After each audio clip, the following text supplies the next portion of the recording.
Kas ir SEO 3 vārdos? Pirmais vārds ir redzamība. Iedomājies, tev ir sava mājaslapa, bet neviens par to neko nezina, tevi nevar atrast.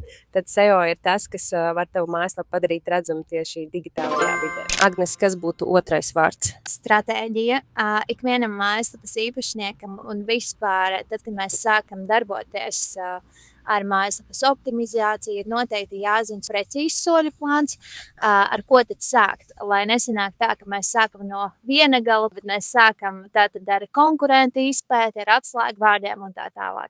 Trešais vārds – autentiskums. Autentiskums ir par personību, un personības daļa ir tavs tonis, kādā tu runā ar savu auditoriju. Kā arī cilvēkam ienākot tavā mājaslapā ir uzreiz jāspēj nolasīt messagings, kuru tu vēlies pasniegt. Tādēļ ir jāzina arī atslēgvārdi, ar kādiem uzrunāt tavu mērķa auditoriju.